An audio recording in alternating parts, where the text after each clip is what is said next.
आओ चलो चलकर आगाज़ करते हैं, जो चल रहा है उसे छोड़कर नई शुरुआत करते हैं। आज़ादी व अभिव्यक्ति की लड़ाइयाँ तो बहुत लड़ ली हमने, आओ राष्ट्र हित में चलकर कुछ बात करते हैं। यहाँ पर उपस्थित गणमान्य व्यक्ति एवं समस्त श्रोतागण, आप सभी को मऊ की इस पावन धरती पर इस आकाश का आकाश भर मनोभूमि प्रणाम। आज मैं आप सभी के समक्ष विकसित भारत का लक्ष्य, जिसकी संदर्भ व्याख्या एवं विश्लेषण के लिए आप सभी के समक्ष उपस्थित हुआ हूँ। विकसित भारत का लक्ष्य आज़ादी के 100 साल पूरा होने पर देश को एक विकसित राष्ट्र बनाना है, जिसमें युवाओं की अहम भूमिका होगी। महोदय, मैं जब से इस हॉल में बैठा हूँ तब से मेरे मन में एक विचार मट्ठे की मठनी की तरह पीसे जा रहा है कि क्या हमारे देश के विकास में युवाओं की अहम भूमिका है या नहीं। तो आप लोगों में से कुछ लोगों का मत होगा नहीं, और आप लोगों में से कुछ लोगों का मत होगा हाँ बिल्कुल। लेकिन मेरे हिसाब से इसमें कोई दो मत हो ही नहीं सकता, क्योंकि युवा करेंगे राष्ट्र निर्माण। इस उग्न को बुनने वालों, यहाँ खड़े होकर बोलने और वहाँ बैठकर सुनने वालों, मुझ में, तुम में, हम सब में वो शक्ति, वो ऊर्जा, वो जान है जिसे होनी इस देश की उन्नति और बननी विश्व में पहचान है।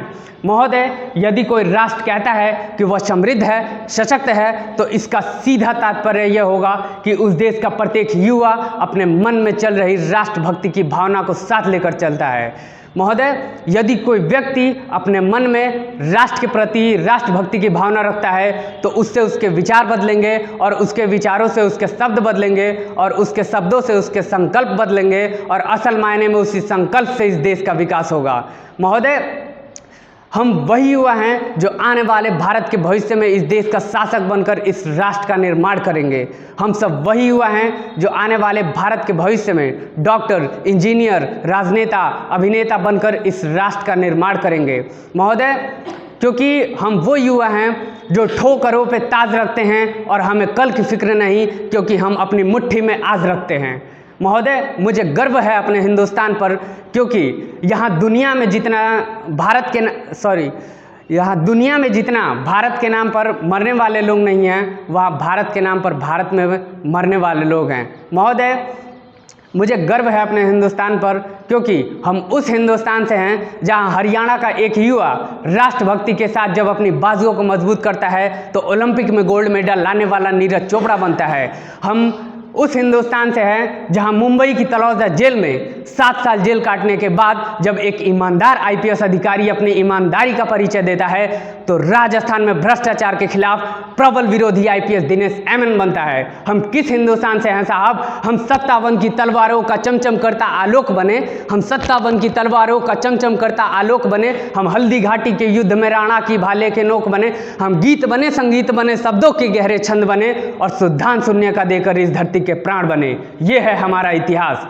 महोदय, यदि मैं बात करूं अपने देश के युवाओं की, तो हमारे देश का युवा एक ऐसा राष्ट्र चाहता है जहां की स्वास्थ्य सेवाएं सुचारू रूप से काम करे। हमारे देश का युवा एक ऐसा राष्ट्र चाहता है जहां की सरकारें भ्रष्टाचार मुक्त हो। हमारे देश का युवा एक ऐसा राष्ट्र चाहता है जहां कोई भी बच्चा गरीबी व अशिक्षा के कारण खुद को शिक्षा से वंचित ना रह जाए। हमारा देश का युवा एक ऐसा राष्ट्र चाहता है जहां कोई भी व्यक्ति खुद को राजनीतिक या सामाजिक तौर पर एक दूसरे से अलग महसूस ना करे। हमें अपने देश के युवाओं पर गर्व है, और हमें अगर कुछ ज़रूरत है तो हमारे देश के युवाओं को सही दिशा देने की। तो मैं अपने देश के युवाओं से कहना चाहूँगा कि जिस दिन से हमारे देश का युवा दृढ़ संकल्पित हो जाएगा, और जिस दिन से हमारे देश का युवा चिकित्सा, ज्ञान, विज्ञान, साहित्य आदि सभी क्षेत्रों के माध्यम से हमारे देश की उन्नति में योगदान देगा, और जिस दिन से हमारे देश का युवा डॉक्टर एपीजे अब्दुल कलाम, स्वामी विवेकानंद और डॉक्टर अंबेडकर के सिद्धांतों को दिल की गहराइयों से जान लेगा, और जिस दिन से हमारे देश का युवा आपकी, मेरी और हम सब की बात को विचार को योजना, और योजना को धरातल पर क्रियान्वित कर लेगा, उस दिन उभर रहा होगा अखंड, अद्वितीय, श्रेष्ठ, संपन्न, मजबूत, विकसित भारत का भविष्य। महोदय, तभी तो डॉक्टर अंबेडकर ने कहा था, एजुकेट, एजिटेट एंड ऑर्गेनाइज। शिक्षित बनो, संगठित रहो और एक साथ मिलकर संघर्ष करो।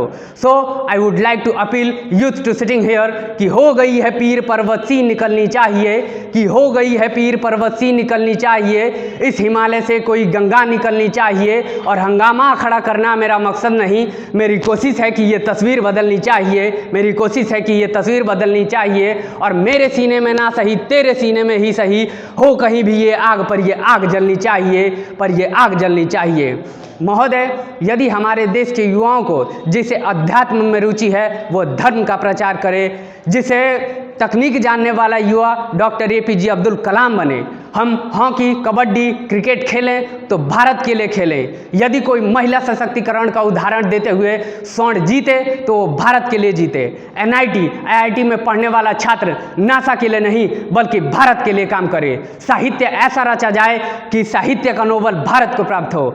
महोदय, अंत में मैं एक बात और कहना चाहूँगा कि जिस दिन से हमारे देश के शिक्षक CL और PL के अतिरिक्त छुट्टियों के बारे में सोचना छोड़ देंगे और जिस दिन से हमारे देश के प्रत्येक चाणक्य अपनी गुरुकुल की स्मृति को सुरक्षित कर लेगा और जिस दिन से हमारे देश का प्रत्येक नेता जनपद से लेकर राजपद तक का सफर तय कर लेगा और जिस दिन से हमारे देश के न्यायालय के खंडपीठ पर बैठा न्यायाधीश निष्पक्षतापूर्वक न्याय कर लेगा, उस दिन हमारा भारत विश्व गुरु की श्रेणी में उसी दिन से आ जाएगा।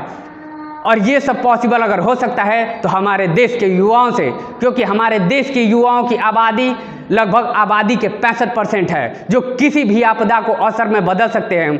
क्योंकि आपने तो सुना ही होगा कि तलवारों के साए पर इतिहास हमारा चलता है, जिस ओर जवानी चलती है उस ओर जमाना चलता है।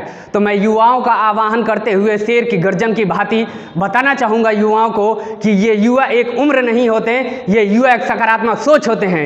युवा एक मतवाले हाथी की तरह निरंकुश, पहरवी संगीत की तरह मधुर, उज्जवल प्रभात की शोभा, संध्या की बेला, चैत की दोपहर की तपती ताप और ज्वालामुखी से दहकती आग होते हैं युवा। यहीं पर अंत में जाते जाते कहना चाहूँगा कि अगर परखोगे तो कुंदन सा ईमान निकलेगा, दिलों में कुछ बड़ा करने का अरमान निकलेगा।